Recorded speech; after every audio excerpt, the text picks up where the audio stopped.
성탄절이 되면 축성탄 그런 얘기를 많이 하지요.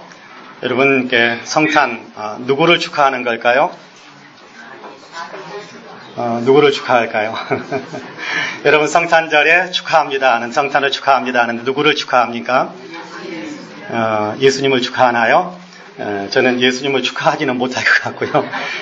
예수님이 오신 것이 영광의 보좌를 버리시고 세상에 오신 것이고 십자가를 지기 위해서 오셨는데 그 길을 걸을 수 있도록 그 길을 걷기 위해서 오신 것을 축하드립니다. 그렇게 이야기를 못하겠고, 그 예수님이 오심으로 인해서 혜택을 받는 사람이 우리이기에 옆에 사람에게 예수님이 오신 것을 진심으로 당신에게 축하드립니다. 그렇게 하는 것이 저는 성탄 축하하는 마음입니다. 도리어 주님을 향한 성탄의 마음은 감사하는 마음이지요. 예수님 사람이 되신 것을 축하합니다. 그 말은 차마 못하겠고요. 예수님 나를 구원하시기 위해 사람이 되셔서 참 감사합니다. 그렇게 고백하는 것이 성탄절을 맞이하는 제가 가지고 있는 신앙이기도 합니다. 여러분, 성탄절 축하는 옆에 사람을 위해서 축하하는 것이고 주님께는 우리가 감사와 영광을 올려야 되는 것이 맞다고 저는 생각을 합니다. 바라기는 이 성탄절 아침에 우리가 정말 나를 위해 세상에 오신 주님께 감사하고자 하는, 영광을 돌리고자 하는 아름다운 마음이 저와 여러분의 내면 속에 가득 차기를 주님의 이름으로 간절히 축복합니다. 오늘 우리가 누가복음 2장의 말씀을 같이 읽었는데요. 누가복음 1장에서는 이렇게 세례 요한에 대한 이야기, 그리고 또 마리아가 예수님을 잉태하게 되었다라는 그런 이야기가 누가복음 1장에 기록이 되어져 있습니다. 그리고 오늘 우리가 읽은 2장에서는 그 잉태된 아기가 세상에 태어났다라는 것에 대한 얘기를 들려주고 있지요. 예수님께서 세상에 태어나셨는데 언제 태어나셨는지, 어디에서 태어나셨는지, 세상에 태어나신 예수님이 도대체 어떤 분이신지, 그분이 무슨 일을 하기 위해서 오셨는지에 대한 얘기를 하고 있는 것이 오늘 우리가 읽은 본문의 내용이라고 저는 생각을 합니다.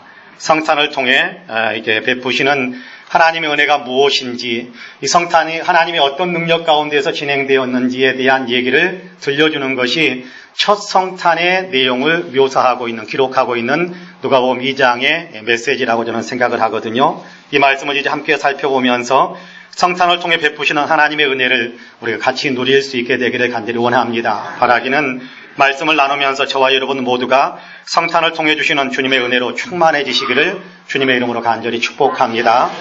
예수 그리스도의 탄생은요, 먼저 오늘 우리가 읽은 본문에서는요, 세계사 속에서 하나님께서 친히 행하신 일이다라는 것에 대한 얘기를 들려주고 있습니다.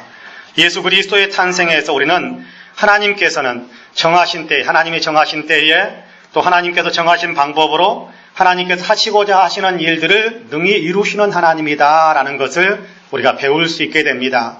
물론 우리가 8절부터 읽었습니다마는 1절부터 7절에 그 내용이 정확하게 기록이 되어져 있습니다.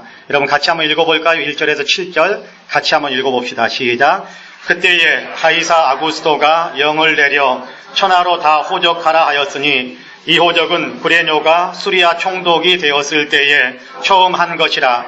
모든 사람이 호적하러 각각 고향으로 돌아가매 요셉도 다윗의 집 족속이므로 갈릴리 나사렛 동네에서 유대를 향하여 베들레헴이라 하는 다윗의 동네로 그 약혼한 마리아와 함께 호적하러 올라가니 마리아가 이미 잉태하였더라. 거기 있을 그때에 해산할 날이 차서 첫 아들을 낳아 강보로 싸서 그 위에 뉘었으니 이는 여관에 있을 곳이 없음이라라. 할렐루야. 여기 가이사 아구스토라는 말이 가장 먼저 나오죠. 가이사 아구스토라는 얘기는 로마의 황제 아우구스투스를 가리킵니다. 로마 가이사 시저라고 이야기하기도 하죠. 로마의 아우구스투스라는 그 황제가 다스리고 있을 때, 그때에 예수님께서 베들레헴에서 태어났다라고 이야기합니다. 갈라디아서에서는 이 말씀, 이 순간을 가리켜서 때가 참에 하나님께서 아들을 세상에 보내셨는데 여자에게서 나게 하셨다, 그렇게 말씀하거든요. 하나님께서 정하신 때에 하나님께서 그 아들이신 예수님을 세상에 태어나게 하셨습니다. 그때 세상의 패권을 쥐고 있는 나라가 로마였고 로마를 통치하고 있었던 사람이 아우구스투스 황제였다, 그런 얘기입니다. 아우구스투스에 대한 공부를 연구를 해보면, 여러 가지 역사 자료들을 살펴보면 굉장히 흥미롭고 잔혹하고 또 굉장히 자기 우월주의에 많이 사로잡혀 있었던 왕이다라는 사실을 깨닫게 됩니다. 알게 됩니다. 아우구스투스는 스스로를 신격화시켜서 사람들로 하여금 자신을 신의 아들 내지는 다시 말하자면 신의 아들이라는 얘기는 자기가 신이다 그런 얘기 아닙니까? 그래서 자신을 신으로 숭배하도록 강요를 했습니다. 로마 사람들은요 굉장히 우상 숭배가 강했던 사람들입니다. 그렇기 때문에 그리스, 로마 이런 얘기를 들어보면 여러분 거기에 보면 로마에는요 얼마나 많은 신들이 있었는지 몰라요. 심지어는 만신전, 10,000가지 신을 한꺼번에 모셔 놓았다고 해서 만신전 그러거든요. 만신전도 수없이 많이 있는 곳이 로마였습니다. 그러니까 한 사람, 아우구스투스 황제, 신으로 섬기라고 그래서, 그거 못 섬길 게 뭐 있냐 그래서, 로마 사람들은 아우구스투스 황제를 진짜 신으로 숭배하기까지 했습니다. 이러한 때에 하나님께서 그의 아들을 세상에 태어나게 하셨어요. 근데 그 다음에 이어지는 내용이 굉장히 좀, 엄청나고 좀 뭐라고 그래야 되나요? 좀 이렇게 반전을 이루는 그런 내용이다라고 우리가 생각할 수 있을 것 같습니다. 자신을 신으로 내세우며 사람들에게 숭배를 받던 이 아우구스투스도 사실은 하나님께 잠시 쓰임받는 도구였다라는 사실을 성경은 증언하고 있기 때문에 그렇습니다. 자신을 신의 아들이라 혹은 신이라고 아무리 주장해봐야 사실은 참 신이신 하나님의 뜻을 이루는데 하나님께서 이렇게 사용하면 이렇게 쓰임받고 저렇게 사용하면 저렇게 쓰임받는 도구에 지나지 않는다라는 것입니다. 하나님께서 오늘 우리가 읽은 1절, 7절의 내용을 보니까 하나님께서 아우구스도를 사용하는데 어떻게 사용했다고 이야기합니까? 아우구스도가 어떻게 쓰임받았다고 이야기하나요? 그가 한 일이 뭘까요? 그가 한 일은 한 가지입니다. 오늘 성경이 하나님의 구원의 역사 가운데에서 그가 했던 굉장히 중요한 역할 했죠. 굉장히 중요한 역할을 하는데 그 하는 일이 뭐였느냐 하면 로마의 통치를 받는 모든 사람들은 다 고향에 가서 호적 신고를 하라라는 명령이었습니다. 일상적으로는 하지 않는 일이라고 합니다. 로마의 역사를 쭉 살펴봐도 호적 신고는 수백 년 전에 한 번 했던 일입니다. 로마의 역사 속에서 예수님께서 세상에 태어나시기 이전에 한 수백 년 전쯤에 한 번 그렇게 로마에 호적 신고를 하라라는 명령이 한 번 있었을 뿐입니다. 그러니까 최근에는 수백 년 이래에는 전혀 그런 일이 없었습니다. 그런데 느닷없이 아우구스투스 황제가 호적 신고를 하라라고 명령을 내립니다. 하나님께서 하나님의 일을 이루시기 위해 아우구스투스 황제를 사용하시는 겁니다. 이 호적 신고 명령 때문에 하나님의 한 가지 일, 하나님께서 예언해 놓으신, 약속해 놓으신 한 가지 일이 이루어지는데 그게 뭐냐 하면 이 하나님께서 약속하셨던 대로 메시아가 베들레헴에서 태어나게 되는 하나님의 약속의 성취가 이루어지는 겁니다. 마리아와 요셉은 베들레헴에서 살고 있지 않았습니다. 마리아와 요셉은 북쪽 땅에, 베들레헴은 남쪽에 있는데 마리아와 요셉은 북쪽 급지점 갈릴리 지역에서도 나사렛이라는 아주 시골 동네에서 살고 있었습니다. 북부 지역이지요. 요셉은 다윗의 후손이기 때문에 그의 본적지는 베들레헴입니다. 베들레헴은 이스라엘의 남쪽 지역에 있습니다. 요셉은 이미 나사렛에서 삶의 기반을 다진 사람입니다. 마리아는 또 그곳 출신이기도 하고요. 그러므로 베들레헴에 올라갈 일이 전혀 없는 사람들입니다. 그런데 호적 신고 명령이 떨어지니까 어쩔 수 없이 이 사람들이 나사렛을 떠나서 베들레헴으로 이동해 가야만 했습니다. 마리아는 예수님을 잉태한 상태였고요. 그럼에도 불구하고 이제 만삭이 다가오고 있는 그런 상태임에도 불구하고 호적 신고를 하라라는 황제의 명령이 떨어졌기 때문에 나사렛을 떠나서 베들레헴으로 이동해야만 했습니다. 그리고 그곳 베들레헴에서 해산을 하게 되는데 그렇게 태어나신 분이 바로 예수님이십니다. 하나님의 약속의 말씀대로 베들레헴에서 태어나신 겁니다.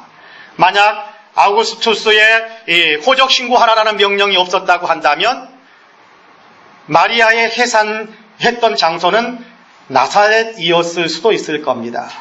그렇게 되면 하나님께서 예언해 놓으신 내용대로 진행이 안 될 수도 있었을 거예요. 그런데 하나님께서 예언자들을 통해서 약속하신 그 일을 성취하기 위해 나에게 요셉과 마리아를 베들레헴으로 올려보내기 위해 한 가지 통로를 사용하는데 그게 뭐냐 하면 아구스도로 하여금 호적 신고하라라는 명령을 내리도록 그의 마음에 그 일을 추진하고 싶어하는 그 마음을 주신 거죠. 그러니까 전례가 없는, 수백 년 이내에 전례가 없는 그 명령을 아구스토가 내리게 되고, 그로 인해서 요셉과 마리아가 베들레헴으로 올라가게 되고, 그리고 그곳에서 하나님께서 약속하신 대로 유대 땅 베들레헴 에브라다야, 너는 작은 고울기라도 내게 산 다스리는 자가 나올 것이다라는 하나님의 그 약속, 하나님께서 예언해 놓으신 그 말씀이 그대로 성취되어진 겁니다.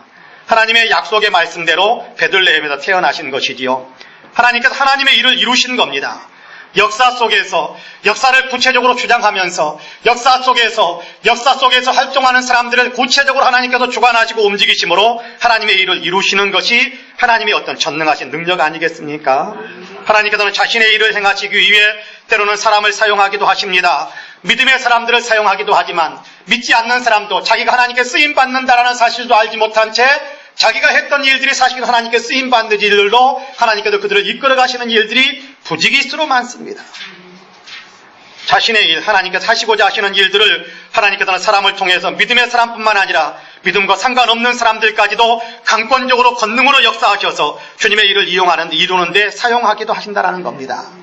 아주 높은 황제를 사용하기도 하시지만 지극히 비천한 사람들도 하나님께서는 얼마든지 사용하셔서 하나님의 뜻을 이루시는 그런 하나님이세요. 하나님이 주인이시니까 그렇습니다. 아우구스투스 황제까지도 하나님께서는 하나님의 일을 이루어가는 도구로 사용하지 않습니까? 그렇습니다. 하나님이 주인이시기 때문입니다. 내 인생 내가 주인이다라고 말하는 사람, 내가 신이다라고 말하는 사람까지도 사실은 그의 주인은 하나님이시기 때문에 그를 사용해서 하나님께서 하시고자 하시는 일을 하나님께서는 성취하시는 전능하신 하나님이다라는 거예요.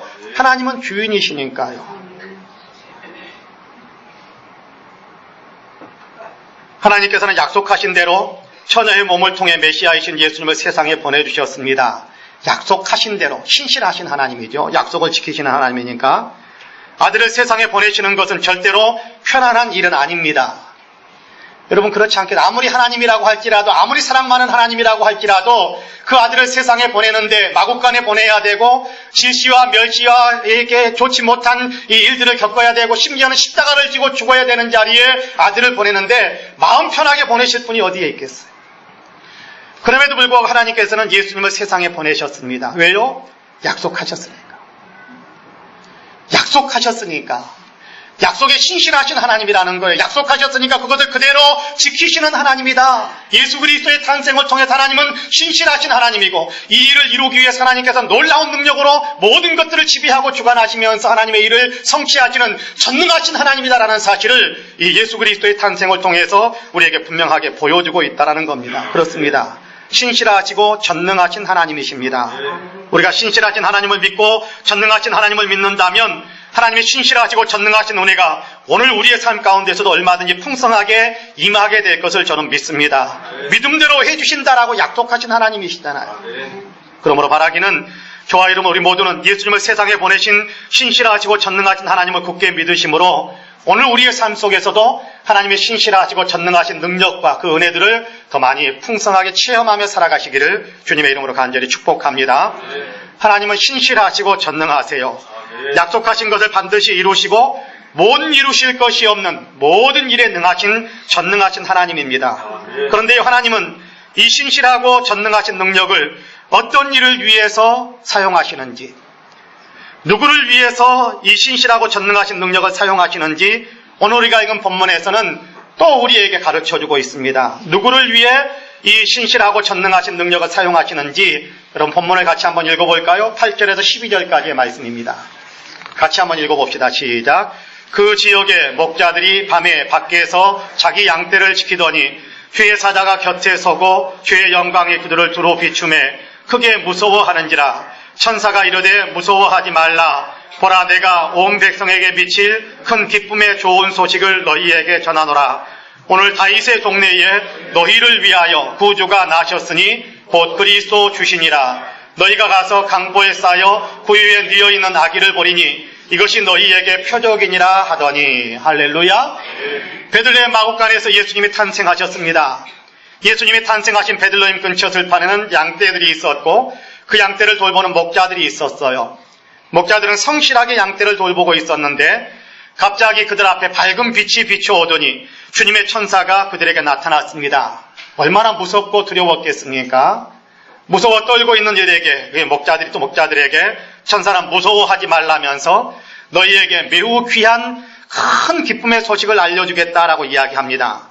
보라, 내가 온 백성에게 미칠 큰 기쁨의 좋은 소식을 너희에게 전하노라. 오늘 다윗의 동네에 너희를 위하여 구주가 나셨으니 곧 그리스도 주시니라. 너희가 가서 강포에 쌓여 구유에 뉘어있는 아기를 보리니 이것이 너희에게 표적이니라. 할렐루야. 온 백성에게 미칠 큰 기쁨의 소식이 있는데 그것은 바로 다윗의 동네 베들레헴에 너희를 위한 구주가 태어났다는 소식이다라고 이야기합니다. 강보에 쌓여 마구간 구유에 뉘어있는 아기가 있을 텐데 말 구유에 뉘어있는 아이가 어디에 이렇게 태어나서 말 구유에 던져지는 아이가 어디 있겠어요? 그 아이가 딱 하나가 있는데 그가 바로 하나님께서 너희를 위해서 보내신 구주시니라라고 알려줍니다. 여러분, 여기 천사들이 예수 그리스도의 탄생을 알리면서 선포하는 이야기가 보이십니까? 예수 그리스도의 탄생을 알리면서 선포하는 그 이야기가 들리십니까? 너희를 위하여 구주가 나셨다, 그렇게 말씀하잖아요. 그렇습니다. 우리를 위해 우리의 구주가 나셨습니다. 우리를 구원하시는 주님이 세상에 오셨습니다. 그렇습니다. 예수님은 우리를 구원하시기 위해 세상에 오신 우리의 구주이십니다.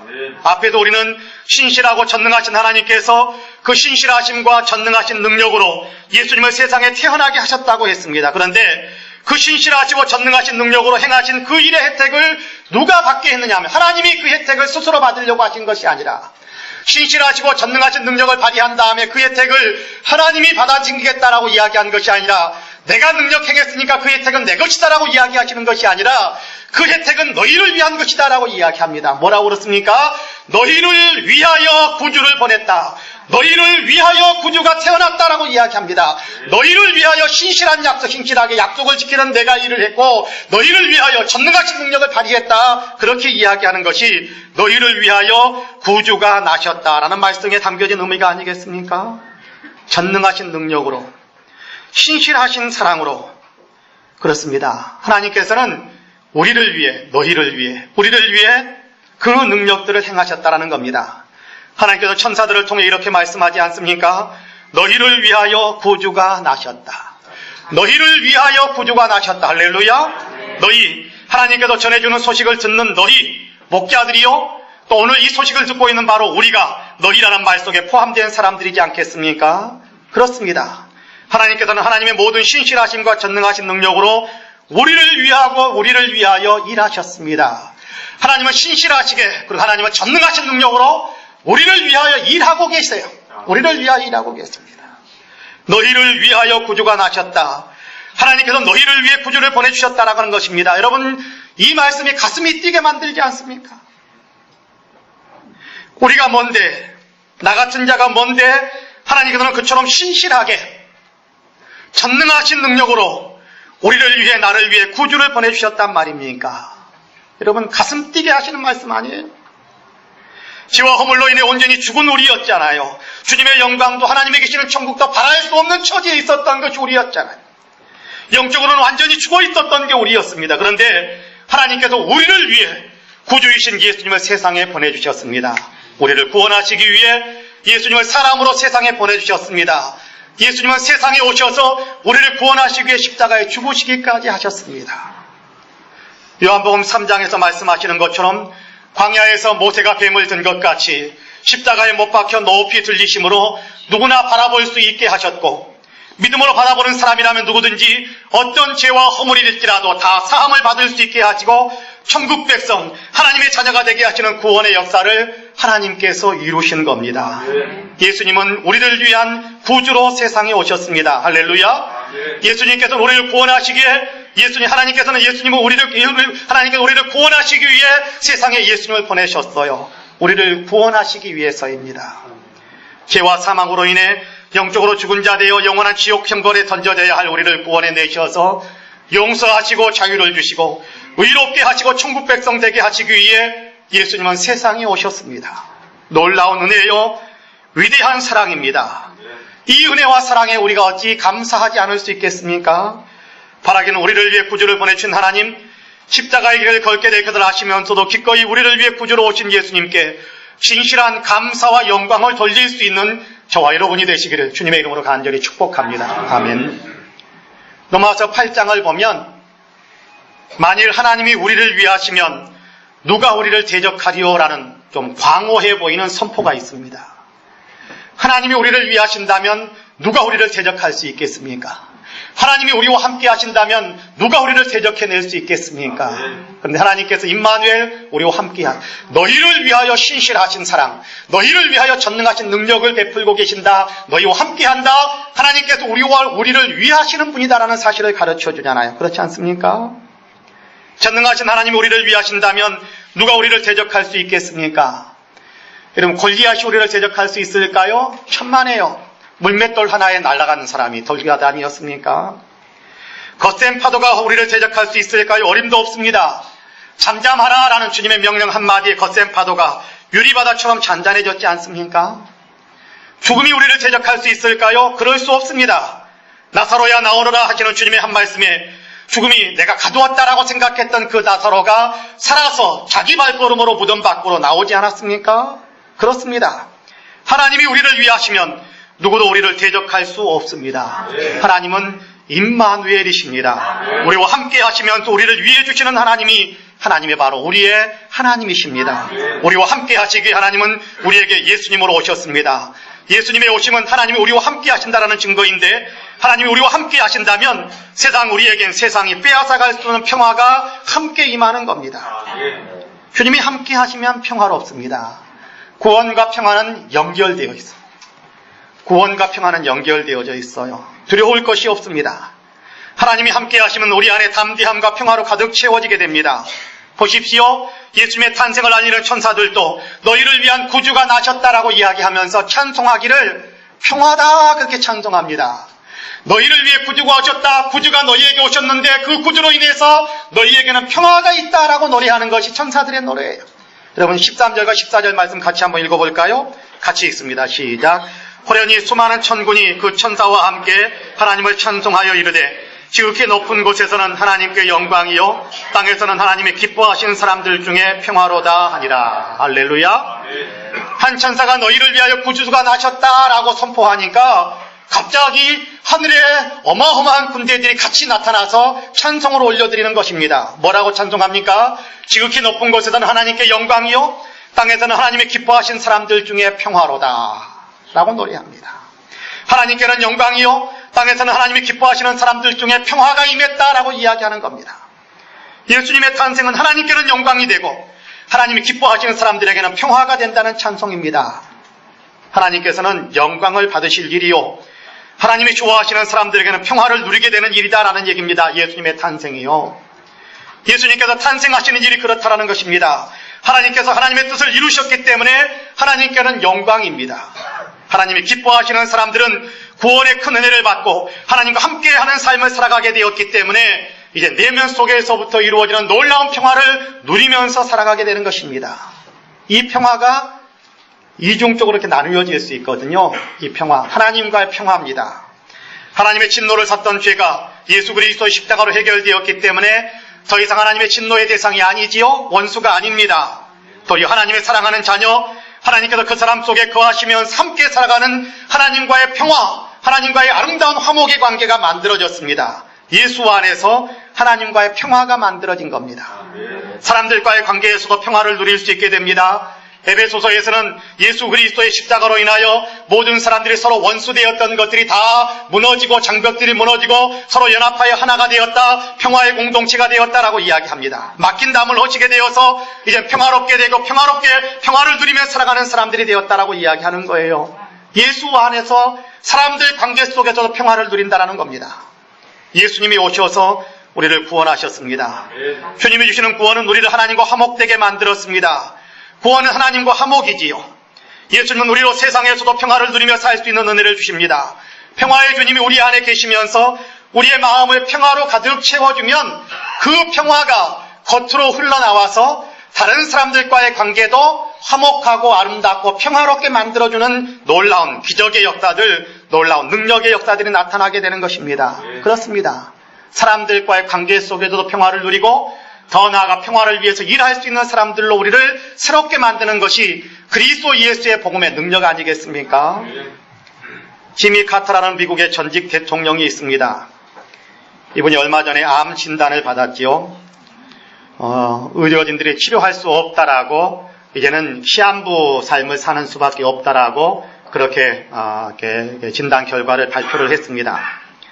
지미 카터 전 대통령은 재임 시절에는 그렇게 인기가 많은 분은 아니었습니다만은 퇴임 이후에 어떤 분들처럼 요란한 기념 행사나 기념 건물을 세우지 않고 그리고 조용히 봉사활동을 하며 세계 평화를 위해서 애쓰고 살고 있습니다. 그러다 보니까 재임 시절보다는 지금이 훨씬 더 이렇게 전 세계 국민들에게 미국 시민들뿐만 아니라 전 세계 지구촌 식구들에게 훨씬 더 많은 존경을 받고 있는 사람입니다. 그분이 90세가 넘어서 암 진단을 받았습니다. 시한부 삶을 살게 되었다라는 선고를 받은 거지요. 본인도 암 진단을 받았고 그리고 자신의 간에서 시작된 암이 뇌에까지 계속해서 전이가 되었다는 된 상태라는 것을 알고 그 사실을 다른 사람들에게 자기 입으로 이야기를 해주었습니다. 미국의 언론들도 존경받는 지미 카터 대통령이 암으로 인해 시한부 삶을 살고 있다는 사실을 알렸습니다. 그런데 암 진단을 받은 후에도 시한부 삶을 살아가고 있음을 알면서도 카터 대통령은 조금의 동요도 없었습니다. 자신이 출석하는 교회에서 여전히 주일마다 성경 공부를 진행하고 있습니다. 많은 기자들이 몰려들어서 걱정을 하면서 지금 심정이 좀 어떠시냐고 이렇게 물으면서 인터뷰하는 일들이 많았습니다. 그때 지미 카터 대통령은 이렇게 대답을 했다고 합니다. 내 생각에는 그냥 내가 몇 주밖에는 살지 못할 것 같다라는 그런 심정으로 삽니다. 그렇게 이야기합니다. 살 날이 몇 주밖에 남지 않았다고 개인적으로 저는 그렇게 생각하면서 삽니다. 그러나 놀랍게도 저는 몸과 마음이 너무 편안합니다. 건강과 상황이 허락한다면 지금처럼 평소처럼 성경 공부를 계속 진행하며 남은 삶을 보내고 싶습니다. 그렇게 이야기를 했다고 합니다.